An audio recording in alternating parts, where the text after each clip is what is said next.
Educating Talents is an Erasmus Plus cooperation partnership co-funded by the European Commission with 7 partners and coordinated by Herlins Gymnasium from Sweden.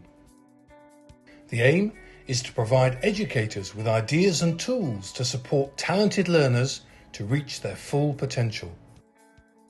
We will develop and present 6 pedagogical models via teacher learning activities and an e-handbook.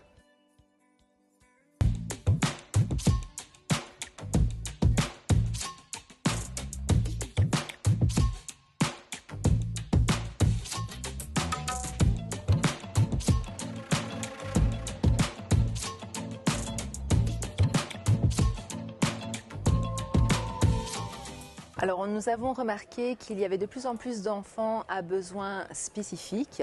Alors j'ai pris quelques renseignements justement pour m'adapter au mieux à leurs besoins.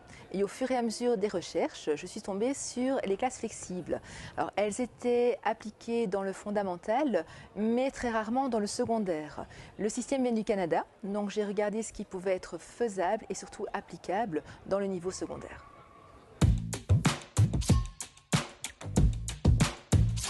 Alors au tout début, on a commencé par installer des chambres à air. C'est ce qui a été le plus facile et le plus abordable. Et nous avons également commencé par des ballons. Alors avant d'aller plus loin dans la démarche, j'ai d'abord demandé à mes élèves si ça leur convenait, ce qui leur plaisait et ce qui ne leur plaisait pas. Certains m'ont dit « Oh madame, ce serait bien, moi à la maison par exemple, j'ai l'habitude de travailler au sol. Je lis plus facilement, je travaille mieux. » Certains m'ont dit « Moi j'ai besoin de marcher, j'ai besoin de bouger. » Donc j'ai repris leurs petites idées et j'ai commencé à fabriquer le mobilier. Alors, on l'a testé en classe, on a aménagé le local. Dans un premier temps, je l'ai aménagé seul. Ils sont rentrés en classe et nous avons justement fait un feedback après l'heure de cours, savoir ce qui leur convenait, ce qui ne leur convenait pas. Donc, ça a été au fur et à mesure une construction avec les élèves.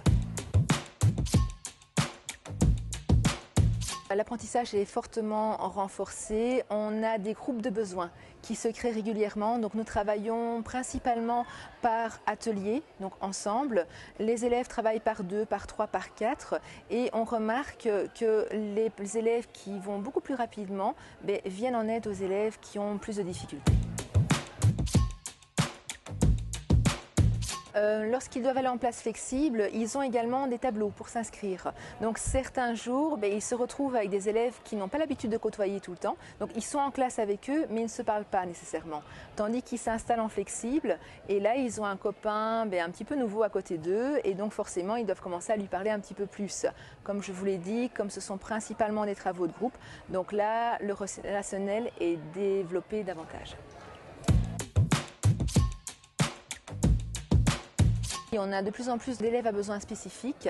Ils adorent le système justement parce que ça facilite leurs apprentissages. Des élèves TDAH peuvent avoir accès à des ballons, peuvent avoir accès à une table haute avec une planche à bascule. Donc au lieu de se canaliser sur « je ne dois pas bouger », ils se canalisent justement sur leur travail. Donc il est fortement renforcé.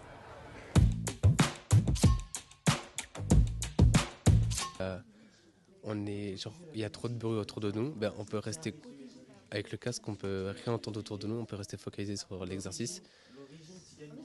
Donc ça, la vérité, ça m'aide beaucoup moi.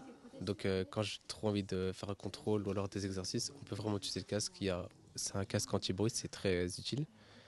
Ensuite, quand on fait faire des graphiques ou quoi, en cas de manque de calculatrice, on peut venir les chercher, ça peut aussi nous aider.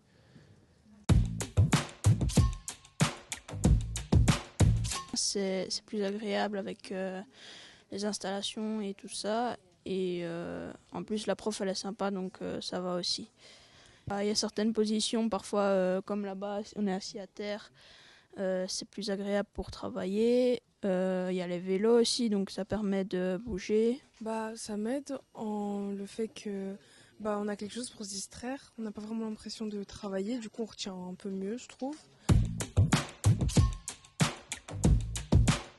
Alors, au départ, ils ont une tâche commune, tous ensemble. Ils ont un temps de travail en autonomie, par exemple 5 minutes. Après, ils ont l'autorisation de travailler en groupe. Donc là, encore une fois, on revient au groupe de besoins. Certains font du renforcement par rapport à leurs condisciples. Et si certains sont vraiment extrêmement rapides, ont aidé les autres, ils peuvent avoir soit du travail supplémentaire et ensuite, ceux qui ne veulent pas de travail supplémentaire mais préfèrent lire quelque chose, utiliser un jeu de logico-mathématiques, ils peuvent aller se servir soit dans la bibliothèque, soit dans les boîtes de jeux qui sont à leur disposition. Ils travaillent principalement sur du numérique. Mais en début d'année, je donne un règlement justement qui explique toutes ces méthodes qui sont un petit peu différentes. Et dans le règlement, les parents ont la possibilité de me demander justement une version papier. Même chose, on a un mix des deux. On a de plus en plus le format numérique, mais pour certaines évaluations, le papier s'y prête encore davantage que le format numérique. Parce que comme le projet est un projet plus personnel, l'école est intervenue pour tout ce qui est notamment les galets d'assises. Tout le reste, comme c'était un projet plutôt novateur pour le secondaire, on a utilisé des matériaux de récupération. Et je les ai faits donc moi-même. Le matériel a été fait en grande partie par mes soins. Prochain challenge, ce serait d'avoir du matériel, mais pour les classes extérieures. Le flexible, on peut également aller donner cours à l'extérieur. Là, j'espère avoir dans quelques mois peut-être des e-tools, donc des tables bien spécifiques pour pouvoir aller en extérieur et donner cours dehors. Donc se renseigner sur différents sites, prendre des ouvrages également, choisir quelques idées, aller présenter le projet au chef d'établissement et seulement après voir ce qui serait adaptable. Mais ne pas vouloir faire de trop en trop peu de temps, y aller vraiment progressivement.